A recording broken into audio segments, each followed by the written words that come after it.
The Pittsburgh Steelers with their 9th win of the season last weekend against Cincinnati. Now they're back home hosting the Browns, a team they saw just 12 days ago. Let's hit it.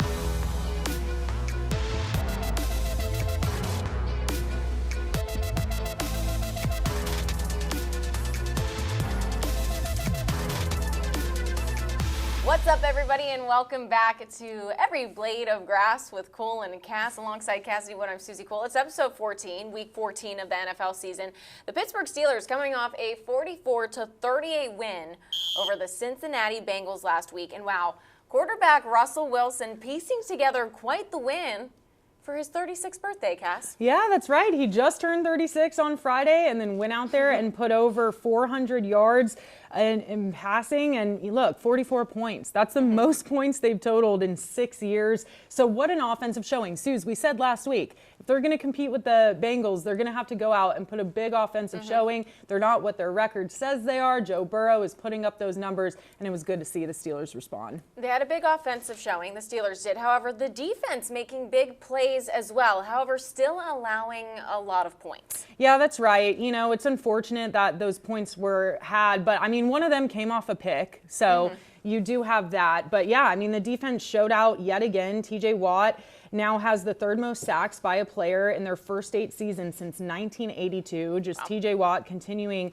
to do TJ Watt things. And Nick Herbig had another forced fumble. He has 4 so far this season, just adding to that resume. The Steelers are second in the league right now in forced fumbles at 15 and second in the league at fumble recoveries at 11. And Nick Herbig is a big reason for that. I think it's also important to note that the Bengals have now lost 4 games this season where they have scored at least 30 points or more. Right. Which is pretty crazy. And the Steelers do play the Bengals one more time this season. It's the last game of the season. Do we think this next game against the Bengals is going to be as high scoring when they see them that first weekend in January? Or do we think with playoffs on the cusp, some people will be out of the lineup? Yeah, I mean, honestly, Suze, it's funny. I was just talking about this earlier. I think it's going to be a big question mark, that game, right? Because as of right now, the NFL has the Bengals as less than a 1% chance to make the playoffs. And I just think you're paying Joe Burrow such a high contract. A lot of that is guaranteed. You do not want to risk the potential injury of Joe Burrow. So I would think maybe in that last game, if their playoff hopes really are 0% at that point, which the way it's going, it seems like it will be. If that is the case, I just don't even see him playing in that game. And if that's the case, and the Steelers have already clinched the playoffs, I don't see Mike Tomlin really playing any of his starters. So I really think that's going to be such a weird game when we eventually get to it. Cassidy, it is time. I said it's week 14. We cannot believe that, but it is time to talk about the playoffs for the Pittsburgh Steelers, what it kind of looks like here in the AFC North. So the Ravens last weekend lose to the Eagles. That means right now the Pittsburgh Steelers have sole possession of first place in the AFC North. Okay, so they're fighting right now. The Steelers are fighting to stay ahead of the Ravens for home field advantage come playoffs. With the Bengals loss against the Steelers last weekend, they're essentially out of the playoffs. You said, what, a 1% chance Yeah, there? less than 1% right now. Less than a 1% chance to still make the playoffs, and it's the same with the Browns. Yeah, but when you look at the AFC as a whole, I mean, pretty obvious the Chiefs are sitting at that number 1 spot. Bills at number 2, and like you said, if the Steelers continue to hold that top spot in the division, they'll sit at number 3. So hopefully, you know, they can finish out the season strong and be able to get that. But what's really interesting is no one has clinched in the NFC yet. That's what I was going to say too. Yeah, so it's very interesting because the NFC, it's just especially like it's just such a tight race in the NFC. So it's very interesting, just the haves and have-nots in the AFC because it's just such a disparaging difference, if that makes sense. No, it does. And then going into this game against the Browns. So Browns basically out of playoff contention. We can count them out at this point, even though I called them a sneaker at the beginning of the season. However, when we look ahead to this game, we always talk about it at this point. Who's going to be in, who's out. You mentioned Alex Highsmith last week. Right. That didn't happen. Is it more likely this week? But then we also got to talk about Nick Herbig a little bit, stepping up in his absence. Yeah, so last week we did kind of hype up the fact that Alex Highsmith would likely be back. He did think that he would be. But they just want to be extra careful with this. Look, it's the left ankle, which is the ankle that he pushes off of when he, when the ball gets snapped. So it is an iffy injury that he really wanted to make sure he'd be good to go because, again, they are planning on making a deep playoff run, and they can't risk injury late in the season, if they have those kind of hopes. So he did wait out one more week, but he did tell us today that he should be ready to go come Sunday, which would be huge because a lot of people are thinking too this might limit Nick Herbig a little bit because Nick has stepped up and kind of filled that role with Alex out. But he told us today there are some packages where you could see all three of those guys out there, TJ Watt, Alex Highsmith, and Nick Herbig, which would be huge because, again, like we said in our last segment, I mean, Nick Herbig is just showing out right now. He has 4 forced fumbles so far this season. And he's just a nuisance right now and so much fun to watch. So keep an eye out for Sunday for those 3 because that'll be a fun defensive front. We deferred and chose to kick off, but I think they got the ball on the plus side of the 30. And when we make that decision, man, we're trying to fight for blades of grass. And, any yard that you get on the opposite side of the 30 is an advantage.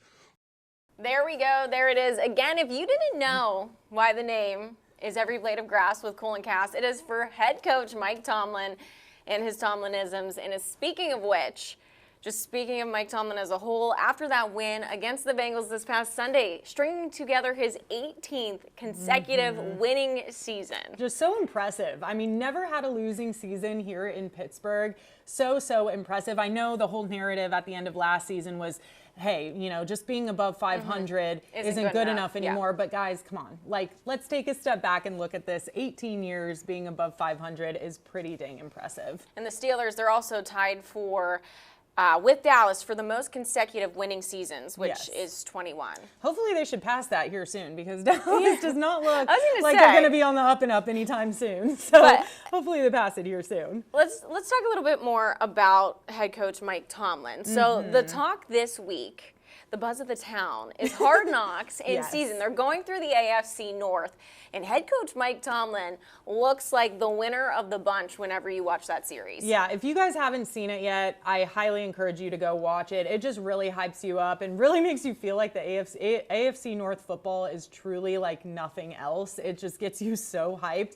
But yeah, I will say when they were showing, especially in the beginning, they were showing like Harbaugh, Zach Taylor, and then Mike Tomlin and how they're addressing their teams at this point in the season. And just the way Coach Tomlin was addressing his guys was just so much different than the other guys. And he's just a true leader of men. That's the only way you can describe him. And something really cool, former Steelers safety Ryan Clark coming out with a tweet about Hard Knocks.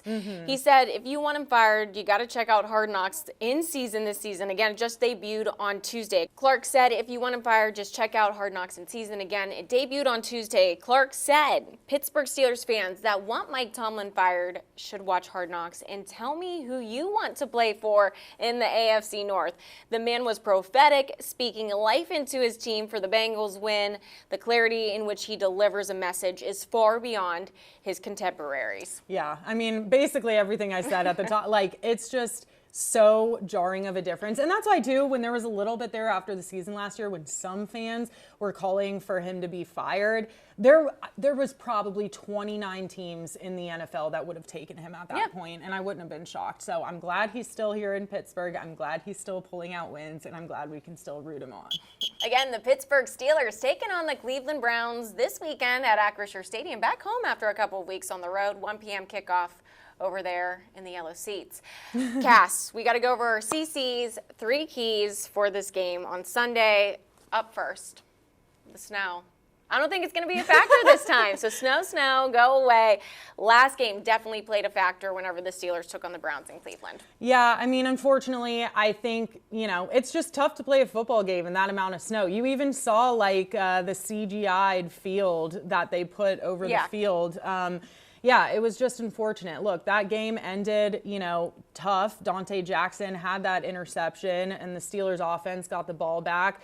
with, I believe it was like 3.5 minutes left with a chance to go down and win it. But 3 and out, give the ball back to the Browns. They score the go-ahead touchdown to ultimately walk away the victors. So not having snow be a factor will be huge, especially for this offense, especially with Russ, who's trying to cook. And speaking of Russel Wilson got to continue to divvy up his pass game. Against Cincy last weekend, he averaged 10.9 yards per pass attempt, had 10 different players catching passes, and 4 of those players had over 50 receiving yards. Come on. Yeah, I mean, essentially just Russ, keep doing what you're doing, and the offense, keep doing what you're doing. I think another thing, too, that kind of gets hidden in that is the O-line has been pass protecting so well. And so just continue, gelling and giving Russ that time to be able to hit all those different targets. Last but not least, Steelers, cut the nonsense. Penalties, they've been a problem all season long. However, they just seem to keep getting worse. George Pickens is continuing with his antics. Joey Porter Jr., he killing the Steelers on defense. As a whole, in the game against Cincy, the Steelers with 6 penalties. When's it going to give? Yeah, exactly. I mean, George Pickens was kind of the storyline that came out of that game. I believe I even tweeted. Yeah, I did even tweet, like, look, it was kind of funny at first, but now it's costing them yards. It's not funny anymore. I just think, I mean, even Coach Tomlin after the game, he said he needs to grow up. He said that, and it takes a lot for Tomlin to call out his players like that. So it's really become an issue. George Pickens needs to stop doing that. And like you said, JPJ, I'm pretty sure he's leading the league right now in penalties. So just really, really need to clean that up on both sides of the ball, because you're just giving away yards. I think JPJ gave up 60 yards of penalties in one game. I mean, that's just crazy. So clean up the penalties for sure. It's my favorite segment of every week, where we give you the over-under, our touchdown scores, all that good stuff. Cass, the spread right now is sitting at -6.5, heavily favored for our Pittsburgh Steelers against the Cleveland Browns this Sunday, and the over-under at 44. So what are you going with? Yeah, so I'm going to go, first of all, let me just say, we were dang close last week. Like, first of all, our touchdown score, we both said George Pickens. He was the first one to get into the end zone last week. I also said they'd have to have a big offensive showing. What did they do? Had a big offensive showing. So listen to us. We are right, okay? Yeah, I mean, Cassidy and I watched the game together last week, and of course with our producer, Kate Hall, who's behind the scenes. Cassidy, really into all the picks, okay? Really into it. I was jumping up and She was hitting everything. So listen to the girl. She knows what she's talking about. So this week, though, with the Steelers sitting at favored, -6.5, the over-under at 44. Where are we going this week? So it makes me a little nervous. The line also moved. I think it was like -6, then it went to -6.5. Now that makes me nervous, because whenever Tomlin is a big favorite, it makes me a little nervous. But I'm still taking it. I'm taking the over. Okay. I think it's going to be a big offensive game, another big offensive game. I just think they're gelling right now. So I see another 30-plus point game. I'm going to go 35-21. I just think it's going to be not as close. Like 35-21 seems like even kind of a close score, but I feel like it's not going to feel like a close game. I think these Steelers are out for revenge. I think they're going to put up a very big offensive game, and I think the defense is going to come out big too. 35-21. Okay, 35-21. I'm going 29-20. I do think the Steelers are going to have a revenge game against the Browns. I don't know if they have as big of an offensive game as they did last weekend against Cincy. I don't know if they string 2 of those together, 2 over 30-point games together. Yeah. I hope they do. I hope they prove me wrong, okay? I hope they do. But I'm going over 29-20. Are you ready? Well, wait. I want to say something. So for the touchdown scores, now we have stipulations. Well, I'm just saying, I think it's too easy to just pick one, because if what I'm predicting actually happens and it's like a big offensive game, there's going to be like 4 guys in the end zone. Okay. So I'm going to switch it up. Wow, she's giving you options. I'm going to give you a parlay over here. 2, potentially 3 picks. Wow. Okay. So I think George Pickens gets in again. Okay.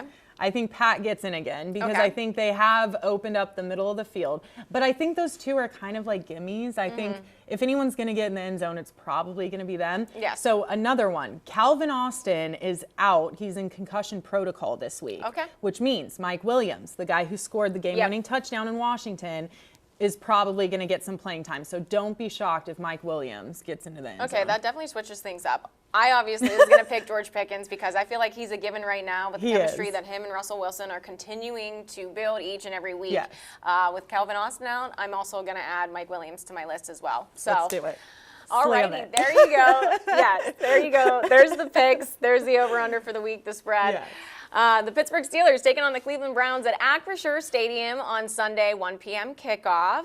If you're going to the game, enjoy it. If you want to just follow along on the TV, tweet at us, leave your comments in here with your score predictions or anything else, go ahead. Yeah, please do. And we will see you guys at Acrisure.